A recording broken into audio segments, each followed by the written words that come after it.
Buenos días, ¿sí me escuchan bien? ¿Todo en orden por allá? ¿Bien? Buenos días, muchas gracias, querido Charles Moyer, gran amigo, gran institución del sistema interamericano también. Muchas gracias al Instituto de nuevo por invitarme una vez más al curso interdisciplinario. Es siempre un gusto apoyar este histórico curso y además este tema tan interesante, tan complejo en este momento en el continente, y me han pedido hablar de un tema amplio, complejo, grande, extensivo, que es el derecho a la verdad.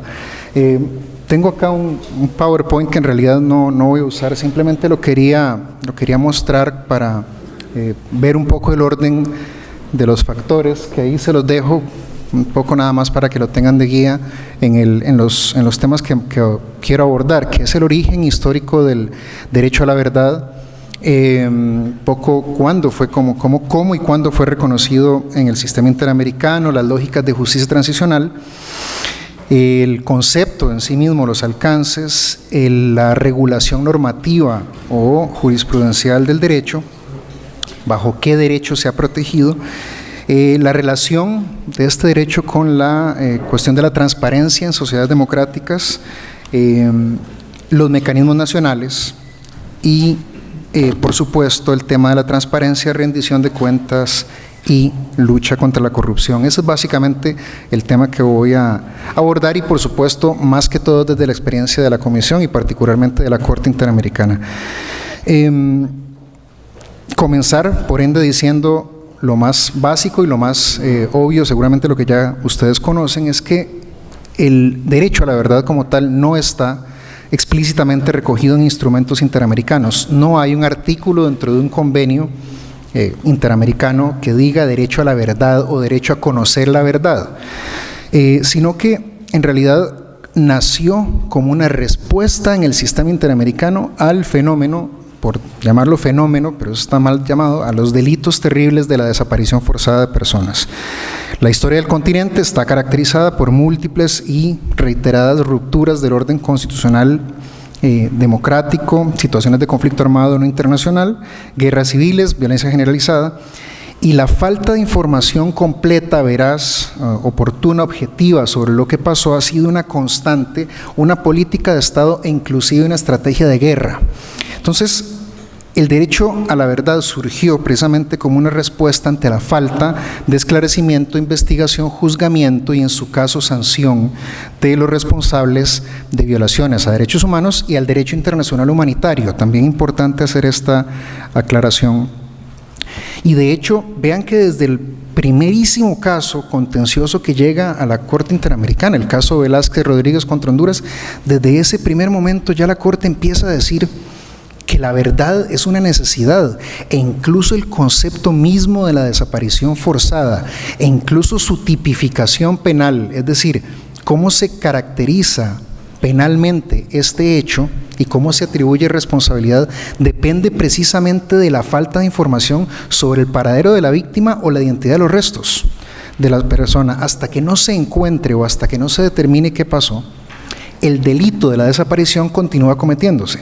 Es decir, es el fundamento mismo del carácter continuado o permanente del delito de la desaparición forzada.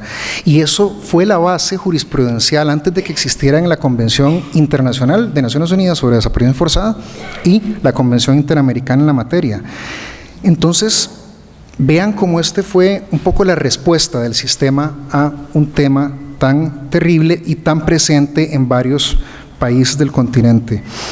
Luego, claro, esto fue evolucionando y hoy tenemos incluso una rama subespecializada que podríamos llamarla como justicia transicional o conocida como justicia transicional, donde es uno de los elementos claves en estos temas cuando hablamos de transiciones es decir, transición de la guerra a la paz o del autoritarismo a un régimen funcional de una sociedad más o menos funcional o democrática. Entonces, siempre va a estar aquella cuestión de cuánta justicia, cuánta verdad, cuánta reparación, cuántas reformas institucionales, si es posible o no la reconciliación, el tema en sí de la justicia transicional. La verdad, por ende, es uno de los elementos fundamentales de esta triada y de esta conceptualización. La misma Organización de Naciones Unidas fue a través del tiempo retomando cada vez más el tema de la verdad cuando se refería a los conflictos. Desde 1975, la resolución de la Asamblea General de Naciones Unidas en el conflicto en Chipre empieza a hablar de la necesidad de verdad, y así la Asamblea General fue reiterando este tipo de resoluciones en los conflictos de Guatemala, de El Salvador, de Haití, de Timor del Este, y, digamos, el tema de la verdad ya después en el marco de Naciones Unidas, de lo cual no voy a hablar tanto, porque particularmente desde que existe un relator especial, se llama sobre la promoción de la verdad, la justicia y la reparación y las garantías de no repetición. Este relator especial de Naciones Unidas ha sistematizado muy bien la información. Entonces, en esta materia, en Naciones Unidas, el que quiera profundizar, pues lo remitiría yo a estos estudios del relator especial. Esto es más reciente, pero lo que quiero decir, o la importancia, es que el tema de la verdad siempre estuvo presente en las resoluciones del Consejo Económico y Social, de la Comisión de Derechos Humanos, de los mismos comités de Naciones Unidas y particularmente en los pronunciamientos de la Asamblea General. En el mismo derecho internacional humanitario, en el jus in bellum, en el derecho en la guerra, los familiares entienden que tienen el derecho a conocer la verdad sobre la suerte de las víctimas desaparecidas, lo cual es aplicable, evidentemente, tanto en conflictos armados internacionales como no internacionales. Y aquí, digamos, con esto de la verdad, lo dejo un poquito para más adelante, el tema de las comisiones de la verdad, pero vean cómo en nuestros países, si se hace un estudio comparado, cómo fueron las diferentes transiciones, cómo han sido o cómo están siendo en el cono sur, en las dictaduras, en las guerras de Centroamérica, en lo que pasa en Colombia, podemos empezar incluso a ver cómo los mecanismos de verdad siempre han ido cambiando con respecto particularmente al elemento justicia, ¿no? Vean Argentina, entonces Argentina en el momento en que juzgara la junta militar y se establece sí una comisión de la verdad, pero luego la crítica precisamente es que el proceso penal, y esta es una crítica de un gran teórico, Malamud Gotti, que dice, el proceso penal en Argentina en realidad se quedó muy corto y en todo caso la restricción misma del proceso penal hace muy pequeña y muy estrecha la vía para conocer la verdad de lo que pasó. Esto nos abre justamente el tema de cuánta verdad y por ende incluso el concepto mismo de si es derecho a la verdad o derecho a conocer la verdad. El sistema interamericano actualmente y desde hace ya rato habla siempre del derecho a conocer la verdad. Y por ende, además, la verdad que sería una verdad histórica, sería una verdad judicial. Y eso nos ubica además en los mecanismos de verdad. Cuando estamos hablando de justicia, pues es evidentemente dentro de los marcos de los órganos de justicia, cuánta verdad se pueda llevar siempre tendrá un carácter de verdad judicial, mientras que hay otros mecanismos, comisiones de la verdad o medios alternativos para establecer verdades históricas mucho más amplias, y ahorita veremos un poco más cómo es que se complementan entre sí. El derecho a conocer la verdad tiene una dimensión individual y una dimensión colectiva. Individual, la víctima o sus familiares tienen el derecho a conocer los hechos que dieron lugar a las violaciones y el derecho a conocer la identidad de quienes participaron en ellos, ¿no? Y de ahí que un poco el tema de la obligación de investigar, determinar responsables y en su caso sancionarlos, ¿no? Aquí entramos en otro lugar que, digamos, lo dejo por fuera porque no es el tema, pero es justamente en su caso sancionarlo significa que no necesariamente siempre tenga que haber toda la sanción a todos los responsables. Eso es un tema bien complejo, si nos da tiempo lo abordamos. La dimensión social se entiende como el derecho justamente social o de la sociedad a conocer los hechos, las razones y circunstancias en las que aberrantes delitos llegaron a cometerse para evitar sobre todo que vuelvan a repetirse los hechos. Y eso es una justa expectativa que el Estado tiene que satisfacer mediante particularmente la investigación oficial o de oficio de los hechos y la divulgación pública de resultados penales, de los procesos penales o investigativos en general. Ha habido una discusión que tenemos siempre y que seguimos teniendo, curiosamente, dentro de la Corte, en general en el sistema, teórica también, es Además porque los abogados, ustedes saben que tienen la necesidad como de ponerle nombre a las cosas y de calificarlas jurídicamente. Entonces, siempre está esta cuestión de si el derecho a la verdad es un derecho autónomo, existe en sí mismo, o es un derecho derivado o contenido en algo más. Esta discusión, porque además particularmente las organizaciones de la sociedad civil, cuando han traído casos al sistema interamericano, litigan fuerte e insistentemente que el derecho a la verdad debe ser un derecho autónomo en sí mismo, ¿no?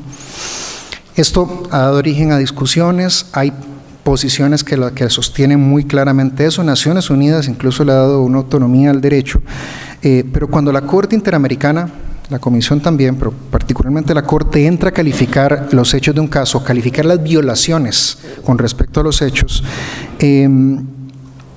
no ha, salvo por ahí en un casito, pero no ha reconocido que sea un derecho autónomo. Siempre lo ha entendido bajo alguna otra norma, ¿no? Vean que desde el primer caso, o sea, en Velázquez Rodríguez, ni siquiera era un tema de justicia. Es decir, la obligación de investigar en estos casos de una desaparición, la Corte la entendió como una obligación que surgía para proteger los derechos a la libertad personal y a la integridad personal de los desaparecidos. La investigación tenía que llevar a determinar qué había pasado, o sea, la verdad, y a encontrarlos. Entonces, en ese momento ni siquiera fue un problema de lo que nosotros llamamos el 8 del 25, es decir, no fue un problema que se vio en esa época como garantías judiciales y protección judicial, que son los derechos reconocidos bajo los artículos 8 y 25 de la Convención, que son las normas que después, a lo largo de la mayor parte de la jurisprudencia, o prácticamente toda la jurisprudencia de la Corte, ha entendido que el derecho a la verdad es una parte o deriva o se entiende comprendido por los derechos a protección judicial y garantías judiciales. Entonces, vamos viendo cómo se ha ido avanzando en esta calificación. Naciones Unidas en 1989-1991 entendía también la verdad con los principios relativos a la investigación de ejecuciones extrajudiciales legales y extralegales o sumarias, y el manual sobre la prevención e investigación de este tipo de hechos. Entonces, estas dos normas, vean cómo era un poco también la lógica de investigar casos de masividad, de ejecuciones extrajudiciales. El punto es que si ustedes ven la jurisprudencia o los informes de la Comisión y la jurisprudencia de la Corte, básicamente van a estar comprendidos en estos derechos. Acceso a la justicia es parte del derecho más amplio de acceso a la justicia.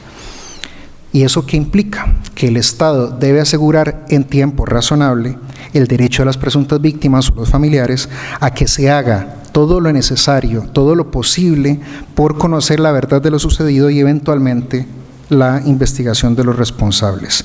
Se entiende que la falta de investigación propicia la repetición crónica de violaciones, ¿cierto?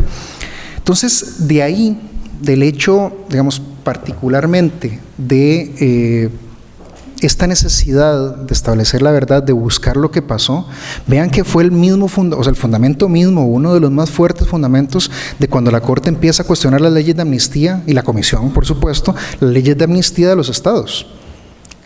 ¿Por qué? Porque se entiende que estas leyes de amnistía obstaculizan una obligación esencial del Estado, que es la investigación de graves violaciones, que además, por ser, digamos, desapariciones forzadas o ejecuciones extrajudiciales masivas, pues no son delitos imprescriptibles, toda la discusión que esto genera, que son crímenes contra la humanidad, y a partir de ahí, que eso fue un avance posterior, pero desde un inicio, en los primeros casos, desde la tablada de la Comisión, el caso Argentina, hasta que la Corte Interamericana en Barrios Altos da ese paso, uno de los fundamentos es precisamente la necesidad de esclarecer lo que pasó, y se entiende por ende como parte, digamos, de la protección del derecho a la verdad. De ahí la incompatibilidad de las leyes de amnistía, de ahí cuando la Comisión y la Corte empiezan a dar los pasos a decir la jurisdicción militar no puede juzgar estos casos de graves violaciones, no tiene sentido, se genera una protección del cuerpo hacia el cuerpo. Entonces, digamos, del cuerpo militar me refiero, ¿no? Entonces, la ilegitimidad de la jurisdicción penal militar también tiene un fundamento justamente en la necesidad de esclarecer hechos. Importante decir que hay por ende una verdad histórica y una verdad judicial, como ya lo mencioné.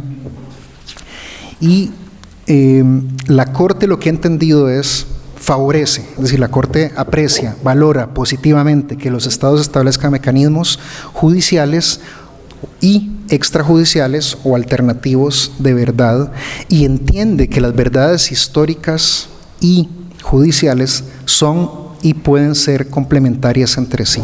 No hay una exclusión, no es un problema que hayan mecanismos que vayan actuando en paralelo, es al contrario digamos, se entiende como una lógica de complementariedad. Y la Corte ya en un momento dado, con esas discusiones de si es un derecho autónomo o no es un derecho autónomo, la Corte en un momento dijo, bueno, se han marcado fundamentalmente en el derecho de acceso a la justicia, sí, pero es que el derecho a la verdad tiene una naturaleza amplia y su vulneración puede afectar distintos derechos consagrados en la Convención, dependiendo del contexto y de las circunstancias particulares del caso concreto. Entonces, en un momento dado, la Corte entendió, digamos, a partir del litigio, por supuesto, que también tenía que ver con la libertad de expresión, el derecho a la libertad de expresión y pensamiento, artículo 13 de la Convención, particularmente cuando la Corte entiende que este derecho o esta libertad implica el derecho de acceso a la información, elemento absolutamente esencial en todo esto que estamos hablando y que seguramente han hablado repetidamente en este curso, y se relaciona siempre que haya una solicitud de la víctima de acceder a la información y eso se lo pide a una institución estatal. Ese es, digamos, en los casos que la Corte ha visto, siempre que tenga que ver con libertad de expresión, derecho a la verdad, es porque hay una solicitud que no fue respondida o que no fue correctamente respondida o donde hubo una directa obstaculización o denegación de información. En los casos de graves violaciones, el caso Mirna Mac Chan, por ejemplo, cuando ya la Corte, contra Guatemala, cuando ya la Corte da el paso y analiza el tema de los alcances de los secretos de Estado. El caso, Mirna Mac, era una investigadora, una antropóloga, la mandan a matar en la época, ya hacia el final del conflicto en Guate, ya cuando lo que se daban era particularmente ejecuciones extrajudiciales, pero selectivas. Y esta particularmente fue ordenada del Estado Mayor Presidencial en esa época. Entonces, cuando se da esta lógica, parte de lo que se trata de investigar, empiezan las instituciones que tienen la información a proteger diciendo esto es secreto de Estado. Y eso abre la discusión en el sistema interamericano precisamente para decir esto no es oponible en este tipo de situaciones y se da este pulso de cuándo sí y cuándo no. Puede haber una cuestión de clasificación de documentos y en qué sentidos. Este fue como el primer, por lo menos en la Corte, uno de los primeros casos donde se toca este tema del secreto de Estado. En Gómez Lund, el caso de la guerrilla de Araguaia contra Brasil, en ese caso era porque había una acción judicial de naturaleza civil en contra del Estado federal donde se solicita que se informe sobre la sepultura de los familiares de manera que se puedan emitir certificados de defunción, realizar el traslado de los restos mortales y un informe oficial del Ministerio de Guerra sobre las operaciones de combate a la guerrilla de Araguaia.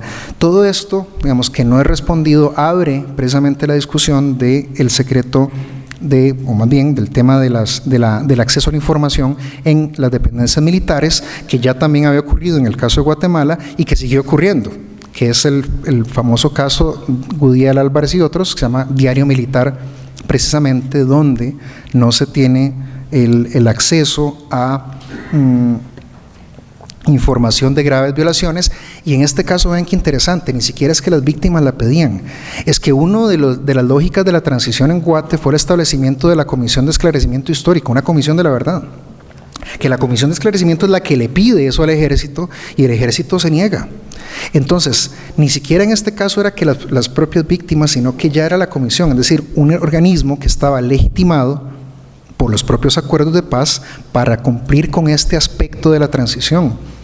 El ejército sistemáticamente le niega información, particularmente para determinar con precisión la cadena de mando respecto de las desapariciones forzadas cometidas en el conflicto, y la Corte entiende que esto afecta el derecho de los familiares a acceder al conocimiento de una verdad histórica, dice la Corte. Entonces ahí empieza a ampliar, ya no es un problema de verdad judicial, es que por no haber accedido a una parte de la verdad histórica, eso afecta los derechos de los familiares, casi que independientemente de que ellos lo hubiesen pedido, acá en este caso particular.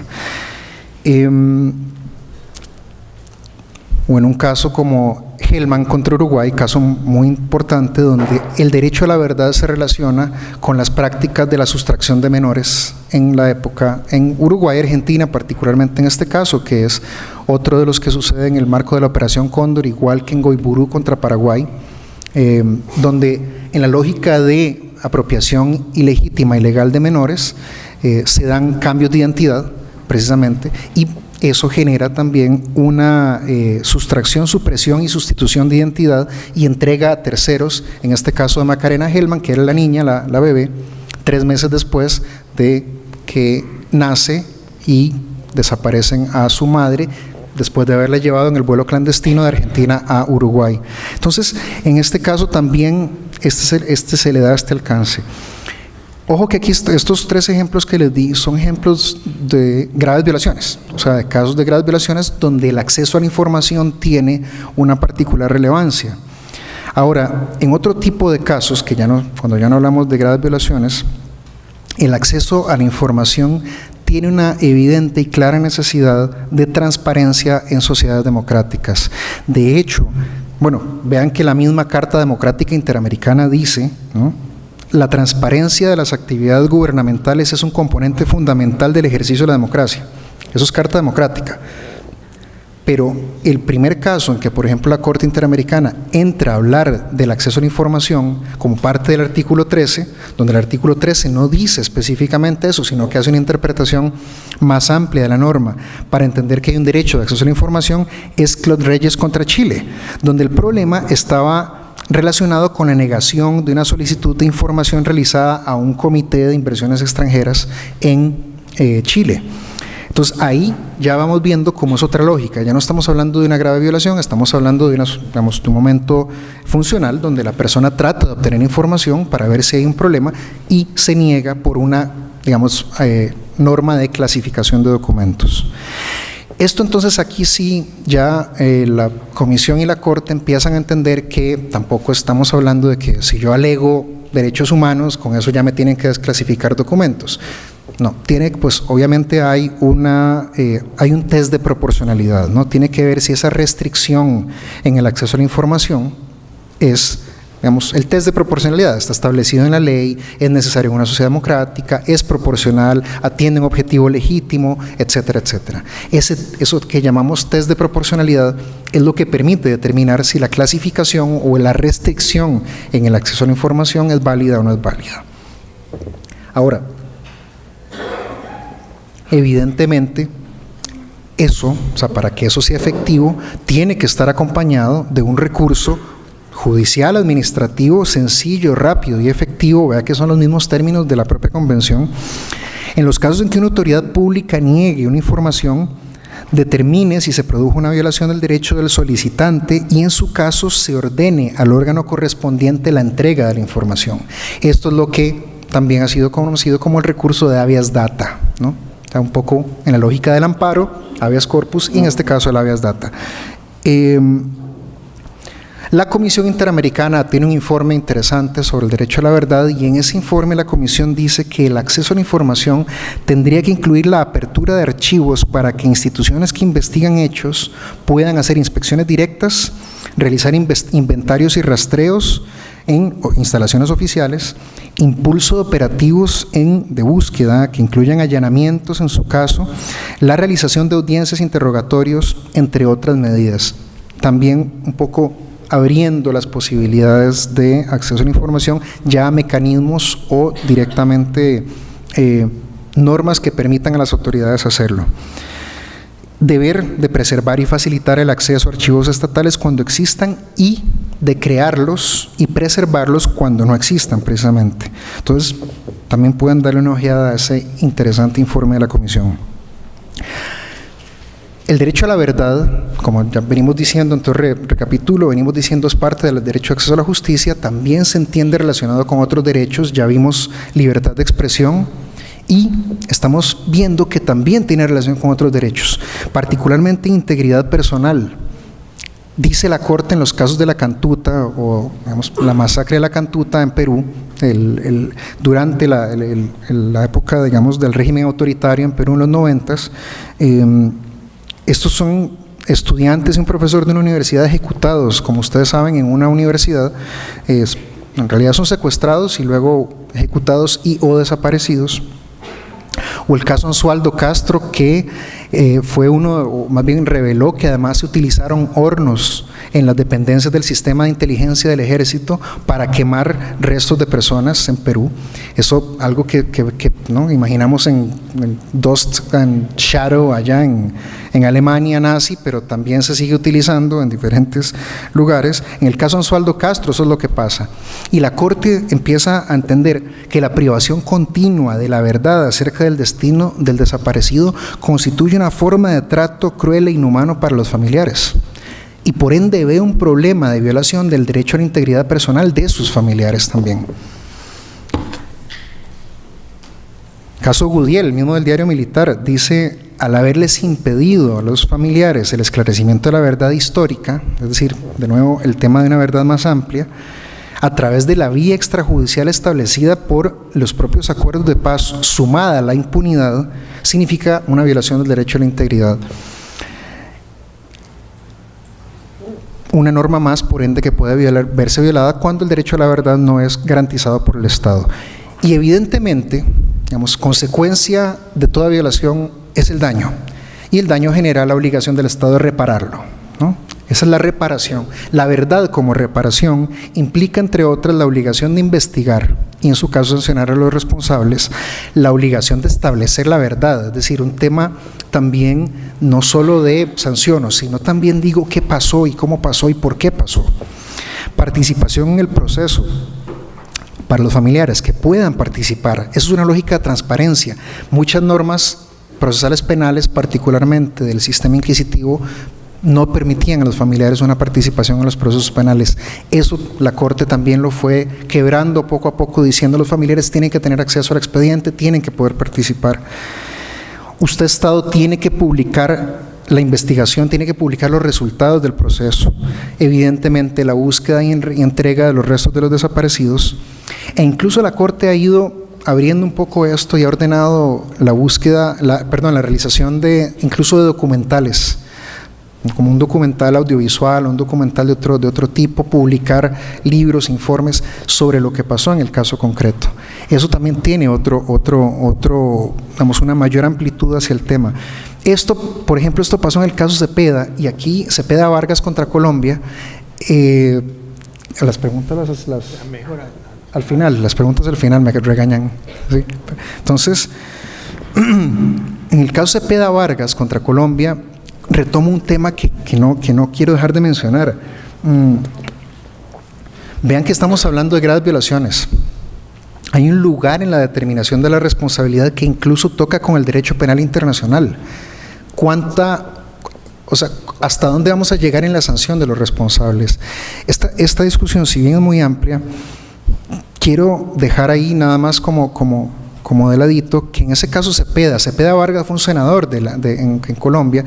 Era un senador del Partido Comunista, del Partido Unión Patriótica, que curiosamente Unión Patriótica surge después de unos acuerdos de paz que en realidad no fueron fructíferos, y el Partido Unión Patriótica fue objeto de un ataque sistemático durante varios años, donde sus miembros son asesinados o atacados. El senador Cepeda fue digamos, la figura más relevante de ellos, llegó hasta el Senado de la República. A él lo matan en un operativo conjunto entre ejército y paramilitares. Pero claro, había una cadena de mando, porque para matar a un senador de la República, pues evidentemente aquí hay algo más. O sea, no es que un sargento del ejército se volvió loco, se habló con un paramilitar y fueron y lo mataron. Aquí tenía que haber una orden de arriba. Entonces, hay una estructura criminal que propició, que buscó o que ordenó esto. Esa estructura criminal, ¿cómo funcionó? La Corte empieza a hablar de la necesidad de velar cómo funcionaron esas estructuras. Entonces ya no es un tema solo de sí, que en este caso el propio Estado había procesado y sancionado al sargento y a los 2 paramilitares. Pero es que ese no fue el problema. Se hablaba de que había un plan o de que en todo caso esto era parte de una lógica de ejecuciones selectivas contra miembros de esos partidos políticos. Entonces, había una necesidad de develar la estructura. ¿Para qué? También para evitar la repetición de los hechos. La Corte aquí también abre una obligación de investigar, a decir, tiene que llegar incluso a investigarse a los beneficiarios del crimen. Y los beneficiarios del crimen puede que ni siquiera sean los determinadores directos.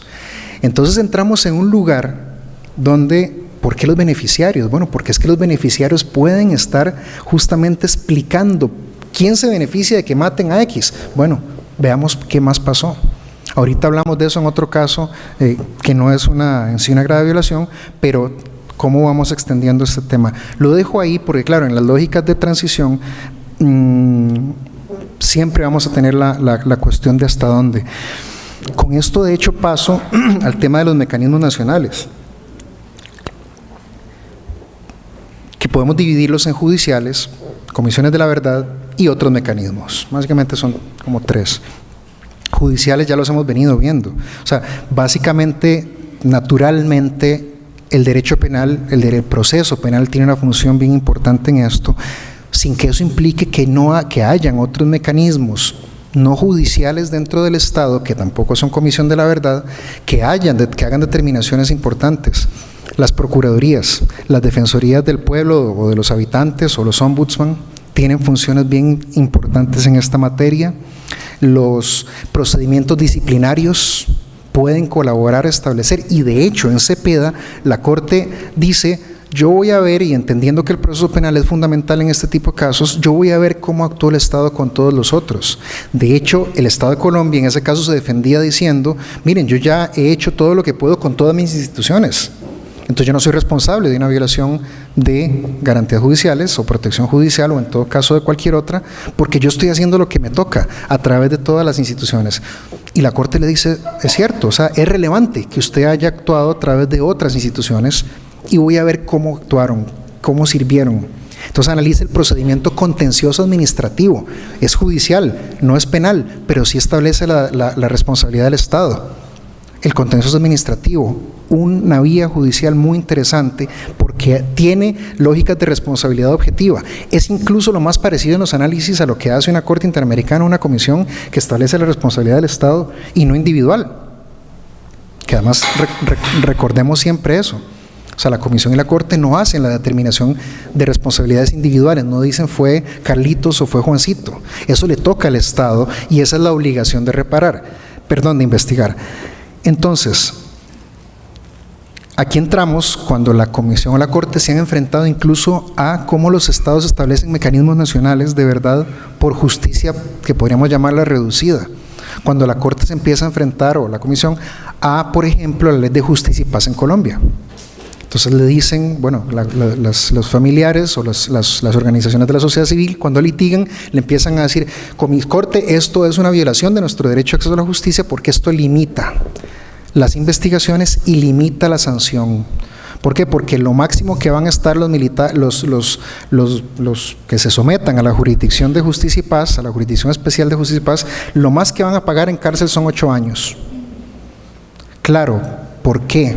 Entonces, 8 años se entiende que es porque van también a haber colaborado con el establecimiento de la verdad, y abre esto la discusión entonces terrible, porque aquí es donde tenemos los derechos de las víctimas, ¿sí?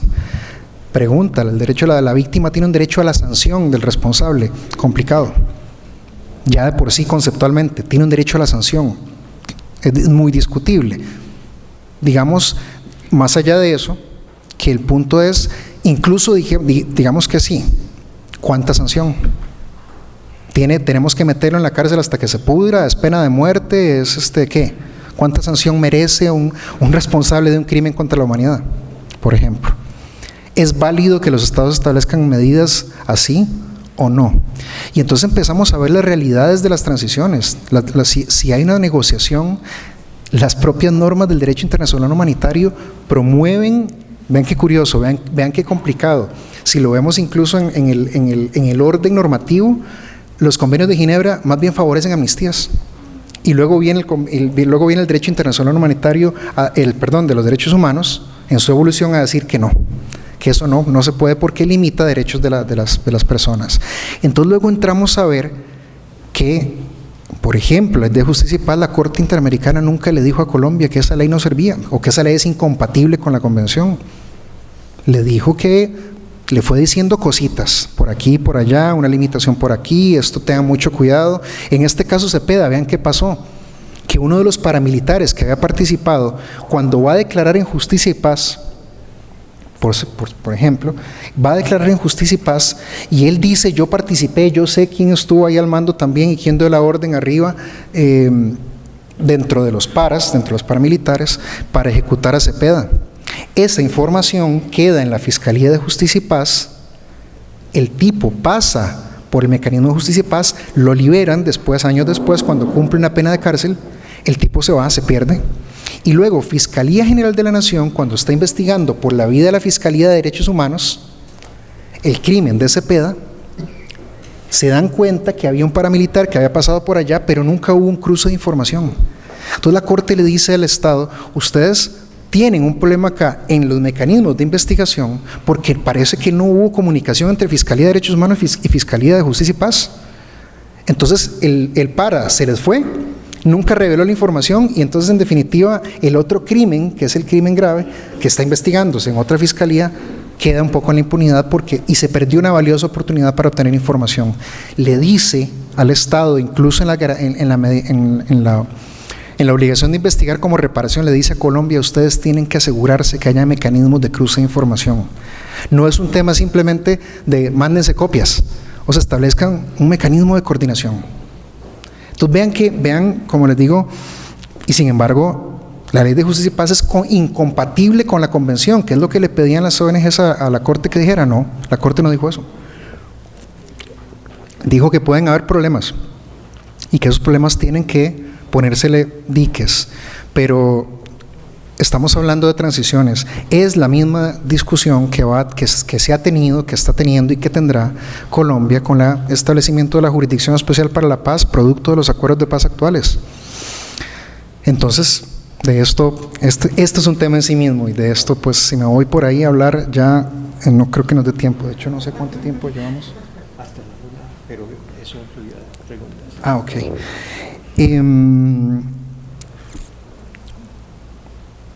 Bueno, entonces, quedándonos todavía en el tema de los mecanismos judiciales o de otros mecanismos, pero que tienen un alcance relevante. Ya cuando no son graves violaciones de derechos humanos, claro, porque en un momento dado empiezan a llegar casos a la Corte, ya de impunidad, o ya problemas donde hay personas muertas en una manifestación, hay un defensor de derechos humanos que lo atacaron y lo mataron, o atacaron a la familia del defensor de derechos humanos. Caguas Fernández contra Honduras, a ella la mataron. Contreras contra El Salvador, García Prieto contra El Salvador. Hay un caso muy reciente, muy interesante, muy terrible, como casi todos, pero contra Nicaragua, que se llama Costa y otros. María Luisa Costa es abogada en Nicaragua, ella todavía está trabajando allá, y ella trabaja particularmente con comunidades indígenas, llevando casos, litigando casos a nivel interno y a nivel internacional, como directora de una ONG para protección de derechos de los pueblos indígenas. En un momento dado, hay unas islas, unos cayos en la parte atlántica de Nicaragua, donde se da una apropiación. Hay un inversionista griego estadounidense que el tipo llega a Nicaragua y empieza a ver este tema de los cayos. Se apropia de eso, empieza a promocionar su venta y empieza a venderlos, cuando estos cayos resulta que son parte de territorios indígenas ancestrales. Entonces, claro, se empieza a dar ahí un problema. Ella empieza a interponer recursos y por ahí empieza, particularmente después de un amparo, empieza a ganarle cosas en el litigio a esta gente. A ella no la amenazaron tanto antes, sino que por ahí llegan dos tipos, le alquilan el apartamento de abajo a ellos en la casa. Cuando llega ya el día siguiente, habían matado a su esposo. Los dos tipos se fugan y se van. Entonces el caso, pues evidentemente se inicia una investigación. Este caso lo que empieza a revelar es que la investigación se da de una manera terriblemente mala. El juez, particularmente en este momento en Nicaragua todavía aplicaba el Código de Instrucción Criminal, todavía no aplicaba el nuevo código. Entonces el juez de instrucción, que es el que lleva la investigación, comete todas las irregularidades que ustedes se puedan imaginar. Si me pongo a enumerarlas, me pierdo. Todas las irregularidades posibles que usted puede cometer, las comete. Entonces el tipo básicamente en un mes y medio le niega recursos, no lo deja participar. Cuando llaman a declarar a estos dos personas, porque básicamente imputan, a partir de la declaración de ella, de María Luisa Costa, imputan dentro del proceso a tanto al inversionista como a su abogado, que digamos, se acusaba de que era su testaferro. Los llaman al proceso penal, ellos declaran, y cuando declaran María Luisa Costa, o sea, precisamente con base en lo que María Luisa Costa denuncia, ellos contraacusan y dicen que en realidad María Luisa Costa es una encubridora del delito de su esposo.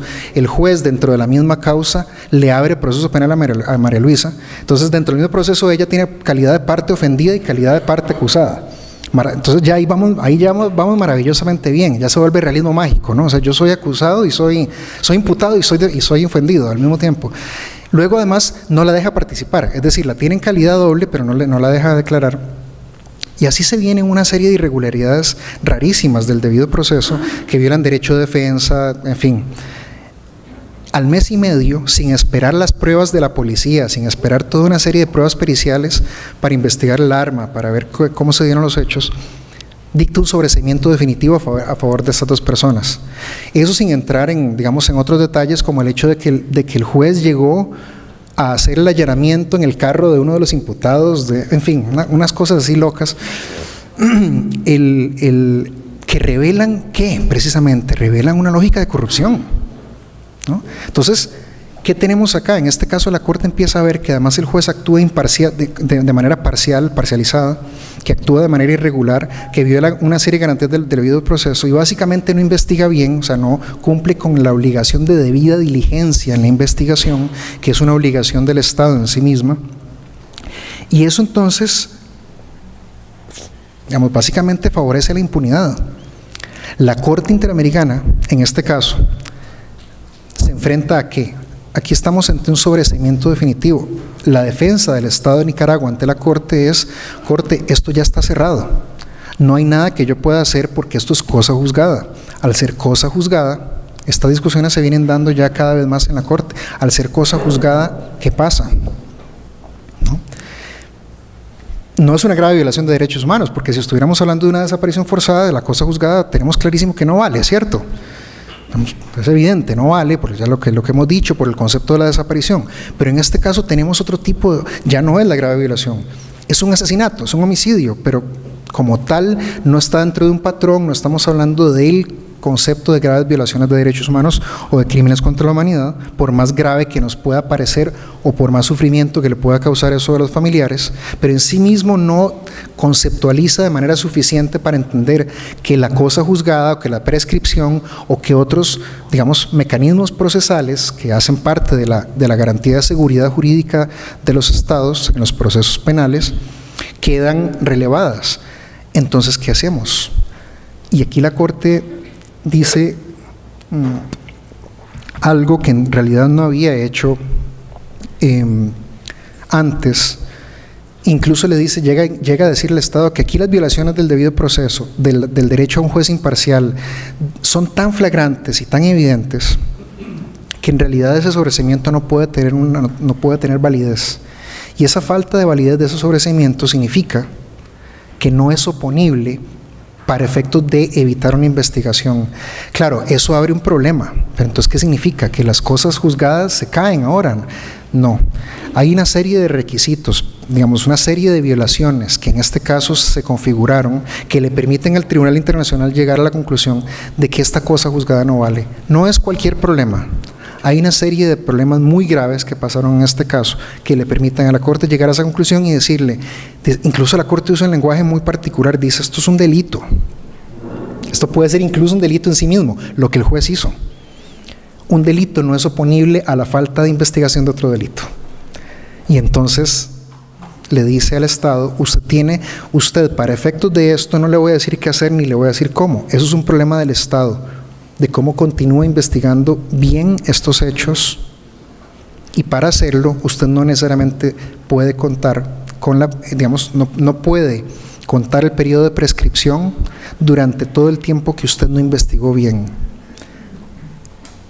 Esto, por más discutible que sea, revela una preocupación dentro del sistema de cómo enfrentarnos a casos que no son los casos típicos de las graves violaciones y sin embargo obligan a tomar decisiones firmes en la lucha contra la impunidad cuando revelan además problemas estructurales de corrupción. Ellos al final, incluso las ONGs que representaron a las víctimas en el caso, alegaban un problema de independencia judicial, de que el Poder Judicial en Nicaragua estaba sometido al Poder Ejecutivo, etcétera. Eso al final no lo probaron.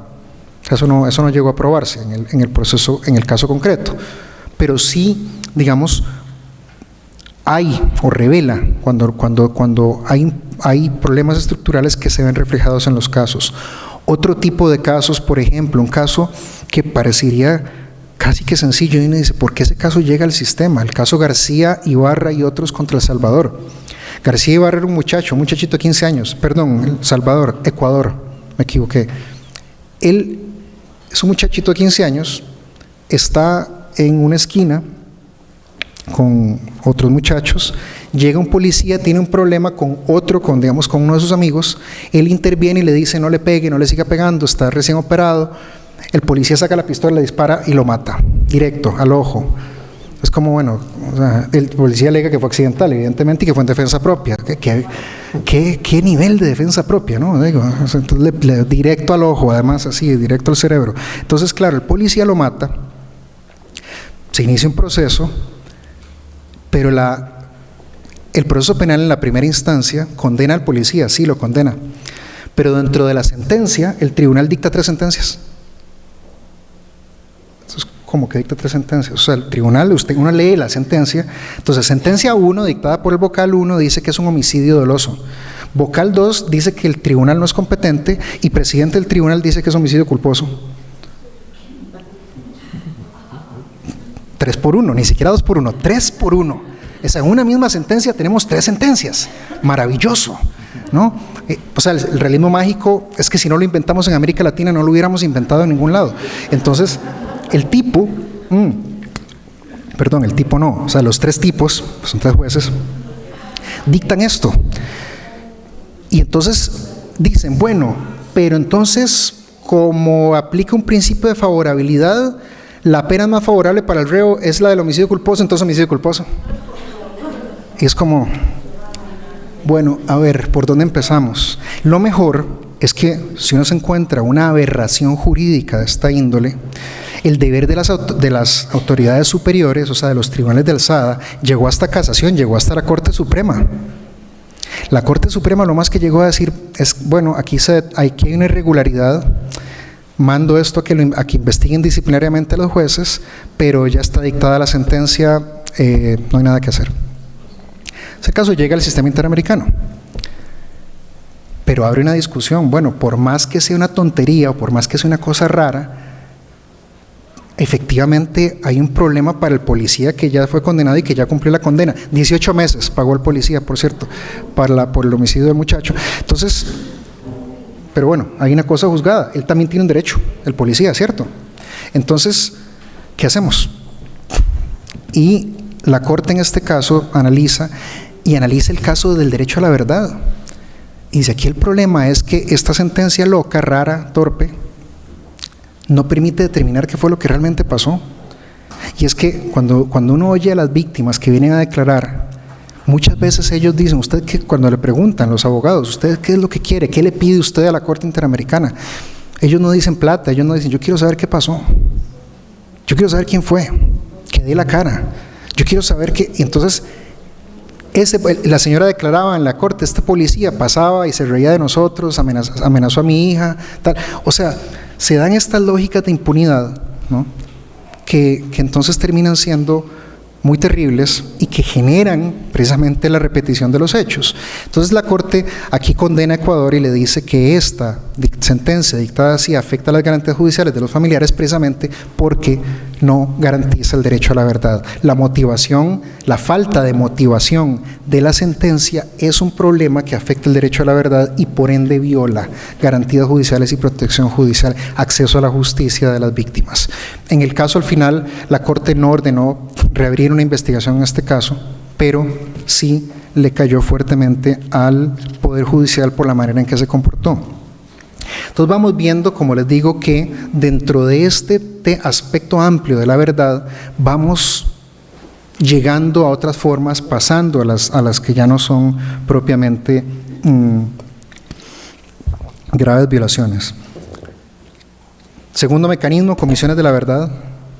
Son órganos oficiales, temporales, de constatación de hechos que no tienen carácter judicial y se ocupan de investigar abusos de derechos humanos o DIH cometidos durante varios años. Ese es un poco el concepto que utiliza la Comisión de Derechos Humanos en un informe del 2005, un informe bien relevante.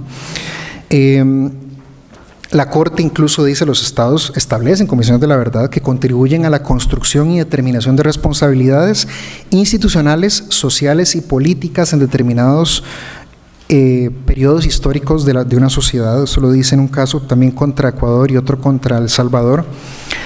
Y aquí empezamos a ver evidentemente las experiencias del mundo. Ustedes seguramente me podrán contar todavía más desde sus países, no solo las comisiones establecidas en Argentina, en Chile, el informe Rettig, el informe Sábato, en Guatemala el informe de la Comisión de Esclarecimiento Histórico y también el informe alterno, porque eso se dio en Guatemala. En El Salvador también, pero en Guatemala particularmente se dieron dos informes de la verdad, uno como oficial y el otro como desde la sociedad civil, un poco para decir es que a eso le faltó, y entonces se dan dos informes. Curiosamente la Corte, y con esto también les digo que la Comisión y la Corte le han dado una importancia cardinal a los informes de la Comisión de la Verdad en la determinación de los hechos. O sea, cuando ustedes ven los hechos probados en las sentencias o en los informes de la Comisión, las notas al pie refieren a las comisiones de la verdad. Se les da un valor, se les da un reconocimiento, no solo por la legitimidad que en muchos casos les otorgan las propias autoridades nacionales o porque son producto de los acuerdos de paz y por ende es una forma de reconocer el valor que de por sí tienen, sino porque además son estudios serios, estudios que tienen digamos, que nadie los va a poder hacer mejor en un momento dado. Entonces, la Corte en muchos casos de estos países les ha dado un valor importante a las comisiones de la verdad de Guatemala, de El Salvador, de Perú, aunque hay otras comisiones, como por ejemplo la de Ecuador, como periodos un poco más reducidos, o digamos la Comisión Nacional de Reparación y Reconciliación de Colombia, que también ha sido utilizada en algunos casos, o la que está por establecerse ahora en Colombia, producto de los acuerdos de paz, que está abierta justamente en este momento la convocatoria a sus integrantes. Entonces, ¿por qué la lógica de complementariedad? Precisamente porque eso sirve para probar hechos. Sí, en una sentencia internacional, pero es que también en los procesos judiciales nacionales. De hecho, una de las cuestiones más importantes es el seguimiento. Las comisiones de la verdad dan recomendaciones y uno de los problemas que se han detectado es precisamente la falta de seguimiento a las recomendaciones que hacen. Entonces, sirven para establecer, para procesos judiciales, para la elaboración de políticas públicas e incluso para los mecanismos de reparación, para entender cómo se establecen los mecanismos nacionales de reparación de las víctimas. Se vinculan, por ende, con las necesidades fundamentales de darles a las víctimas un reconocimiento de empoderarlas, de reconocerlas como sujetos de derecho y de proveer información relevante y sustancial para los mecanismos de justicia transicional. La Corte incluso ha dicho, miren, que dependiendo del objeto, el procedimiento, la estructura y la finalidad del mandato, las comisiones pueden contribuir a la memoria histórica, el esclarecimiento de hechos y la determinación de responsabilidades. Entonces, también, ojo, o sea, también puede haber una comisión de la verdad que esté deslegitimada por una serie de razones y eso afecte el resultado final de su mandato y de sus conclusiones. Entonces, esto es todo un tema que se estudia en sí mismo, cuando lo, digamos, valga decir hasta el momento que en general las comisiones de la verdad que se han establecido en el continente han tenido una gran importancia en el sistema interamericano. Otros mecanismos relevantes, lo digo muy brevemente,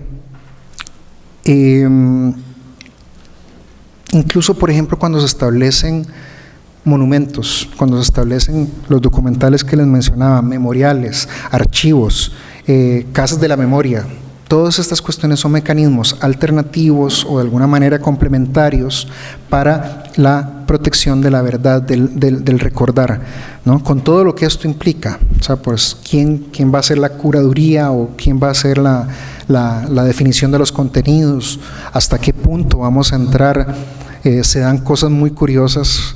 En este caso de la cantuta que les mencionaba, por ejemplo, en Perú pasó una cosa muy, no sé cómo llamarla, júzguenlo ustedes.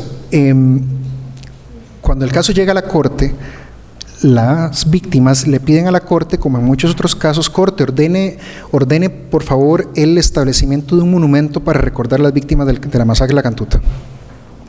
Perú le dice, corte, eso no es necesario porque ya en Perú hay un monumento para recordar las víctimas del conflicto armado. Se llama El Ojo que Llora, ese monumento, y es un ojo, que ustedes lo buscan, es un monolito que tiene un ojo que está constantemente llorando. Entonces, ese símbolo, digamos, ese simbolismo del ojo que llora, la sociedad que llora por sus víctimas, ¿no? Entonces, digamos, está el monolito, pero tiene una serie como de piedras por todos lados. Entonces, Perú le dice a la corte, eso no es necesario, ya tenemos un monumento. Entonces, claro, un poco, pues la corte, ¿qué hubieran hecho ustedes, no? Es necesario otro monumento, vale que ya exista ese. Un poco como medida, podríamos, no sé, calificar algo salomónica, pero más allá de eso, es importante también reconocer a los estados lo que han hecho. Eso es bien importante, decirle a los estados, eso estuvo bien, eso está muy bien, sigan. Entonces, la corte le dice a Perú, inscriba los nombres de las víctimas de la cantuta en las piedras, así como hay otros nombres de las víctimas en las piedras del monumento. ¿Okay? Eso pasó y días después al monumento lo atacaron, lo quebraron, lo pintaron, lo tal. ¿Por qué? ¿Qué refleja eso? En Perú hay una reacción terriblemente dura hacia el terrorismo y cualquier caso, de hecho, vean ustedes que Perú, cualquier caso, cuando estamos hablando de personas acusadas, mal acusadas, injustamente acusadas, como sea, o bien acusadas, como sea, pero cualquier persona, cualquier caso que llegue relacionado con terrorismo a la corte, Perú sistemáticamente nunca ha reconocido los hechos, por más incluso que los hechos ya estén reconocidos en su propia Comisión de la Verdad. O sea, es un tema de litigio, pero es un tema también de una decisión que viene de otra índole. ¿Por qué la gente atacó ese monumento? Son cosas que también pasan, ¿no? Vean cómo todo esto impacta en términos más amplios. Ahora, y para cerrar, con esto termino, el tema de la transparencia, la rendición de cuentas y la lucha contra la corrupción.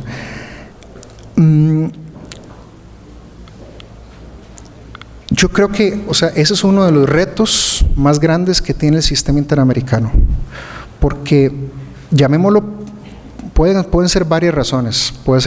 Podríamos decir que es falta de metodología, falta de entendimiento de los problemas, pero montones de casos que llegan a la corte, que llegan a la comisión, se pueden ver problemas de corrupción terribles detrás o dentro de lo que pasa. ¿Significa eso que la corte o la comisión abordan el problema desde lenguajes o desde lógicas de develar estructuras de corrupción? No necesariamente. ¿Por qué? Porque finalmente el mandato del sistema, de los órganos del sistema, es determinar si hay una violación de derechos. Entonces, alguien podría decir, bueno, es que en todo caso eso no le toca a la comisión y la corte. Yo creo que sí le toca. Y yo creo que es uno de los retos más grandes que tiene la comisión y la corte de establecer puentes entre ambos lenguajes, entre los lenguajes anticorrupción o las lógicas de accountability, y necesidad de transparencia cuando aborda sus casos, ¿sí? ¿Por qué?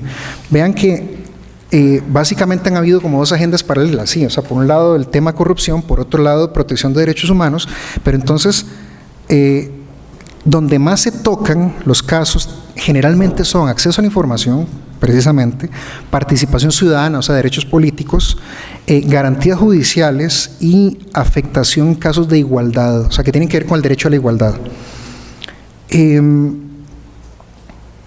Hay un cierto consenso en esta necesidad de dar, digamos, que haya una mayor confluencia entre los dos lenguajes. Cuando la Corte, por ejemplo, la Comisión, han tratado casos de corrupción, no es porque sean casos de corrupción en sí, sino que los ve siempre desde la víctima o de la persona que alega la violación del derecho, y generalmente es o la víctima de corrupción o la persona que acusa o que revela que hay actos de corrupción o la persona que es acusada de corrupción. Básicamente son como los tres tipos de casos que la Comisión y la Corte ven cuando hablamos de, digamos, de violación de derechos que tengan que ver con corrupción. Pero ¿cuáles son los derechos afectados? Los derechos afectados son más: vida, integridad personal, propiedad indígena, propiedad comunal indígena, este caso que les mencionaba, pero los otros, o sea, pero muchos casos revelan estos problemas. Vean en Sarayaku contra Ecuador, la comunidad indígena de Sarayaku. Cuando ellos declaran, los miembros de la comunidad dicen, sí, en esa época venía el presidente de la CGC era la empresa petrolera que le habían dado la concesión para exploración y explotación de petróleo en su territorio sin respetar el derecho a la consulta previa. ¿Y qué dicen ellos? Sí, ellos venían, la gente de la CGC venía, nos ofrecía arroz, enlatados, plata. Entonces, no, la buena práctica de divide y vencerás siempre ha funcionado históricamente. Entonces, claro, ¿qué hacía la empresa petrolera? Ponía a pelear a las comunidades. Entonces, compra líderes, compra tal, pone a esta comunidad a decirle a la otra que entonces se pelean entre sí. Entonces, claro, incluso el litigio al inicio, finalmente el Estado de Ecuador reconoció responsabilidad en ese caso, pero al inicio del litigio, durante muchos años, Ecuador litigó ese caso diciendo que era un problema intercomunitario. O sea, que esto en realidad es un problema entre indígenas, no es un problema del Estado. Entonces, ya este tipo de casos revelan incluso corrupción, ya no desde solamente o no desde el Estado, porque aquí no había, en realidad, lo que hay es una política extractivista muy clara desde el Estado, sí, eso sí, pero la corrupción era desde la empresa, ¿no? Entonces ya estamos hablando además del otro lugar, empresas y derechos humanos. O sea, ya tocamos, vean que empezamos a tocar aristas, un montón de aristas en un solo caso. Entonces, a veces las corrupciones se dan también privadas. El caso Memoli contra Argentina es un problema de un periodista que, digamos, publica un tema donde se dice o se alega que hay una asociación que administra unos nichos en un cementerio y que se da un problema con sus socios. Eso es un problema que uno podría decir, eso no tiene nada que ver con el Estado. Claro, pero este es el ejemplo del periodista que acusa corrupción o que revela corrupción. Entonces, o que podría haber corrupción, entonces se dan los problemas con respecto a libertad de expresión. ¿Qué es lo que todos estos casos nos dicen? Que la discusión sigue muy abierta en el sistema interamericano. Yo creo que eso es una deuda de todavía de entender o de la importancia. ¿Por qué? Porque además en las lógicas de las medidas de reparación, de las garantías de no repetición particularmente, es donde la Corte más podría contribuir. ¿A qué? Precisamente a que los estados logren quebrar sus estructuras de corrupción. La corrupción tiene lógicas muy particulares de verlo. Sí, si nos centramos en o sea, que hay que meter a la cárcel a aquel o aquel, pero es que el sistema de corrupción normalmente va a seguir porque los elementos son fungibles, es decir, el que está arriba, si lo quito, alguien más ocupará ese lugar. Entonces, si vemos la corrupción como sistemas, entonces también es necesario entender cómo funcionan y por ende cómo develar esa estructura. ¿Para qué? Para poder quebrarla, pero entonces en las garantías de no repetición tendría que abordarse mucho más claramente eso. Entonces, entender desde el sistema interamericano que estos problemas van más allá del proceso penal. A veces el proceso penal no es suficiente para tratarlo. visibilizar el vínculo tan estrecho que hay entre corrupción y discriminación. Muchas veces la discriminación de personas o de grupos vulnerables tiene que ver con problemas de discriminación, de discriminación. Tiene que darse, así como la Corte le ha ido dando cada vez más valor al tema de los defensores de derechos humanos, ¿no? Y de cómo visibilizar la necesidad de los mecanismos de protección, de los protocolos de investigación cuando se atacan a defensores. O sea, ni los que vengan de México saben perfectamente lo que estoy hablando, cuántos periodistas están matando en México, cuánta gente que defiende derechos humanos en México están matando, y así en la historia del continente, a cuántos han matado, cuántos siguen matando en Colombia, ahorita durante la negociación de acuerdos de paz siguen matando muchos defensores. Visibilizar todo esto, digamos, también implica la necesidad de visibilizar la relación con la corrupción dentro de los esquemas públicos y privados, y que las reparaciones aborden integralmente esto. Esto implica, es un tema que también puede estar relacionado con independencia judicial, está relacionado con muchos aspectos de los funcionamientos de las instituciones. Esperar a que la Comisión y la Corte lo hagan, no. Esto al final siempre lo llevamos al mismo lugar. Esto es un problema de control de convencionalidad, es problema, función de cada uno de nosotros en el marco de su competencia, ver cómo le toca hacer para quebrar estas cuestiones. Creo que desde el derecho a la verdad, con todo lo que me pueda haber faltado para abordar básicamente desde la experiencia del sistema, es un poco lo que quería decirles. Es función de cada uno ver cómo se quiebran las lógicas de corrupción, cómo se establecen mayores formas de accountability y de rendición de cuentas. Muchas gracias.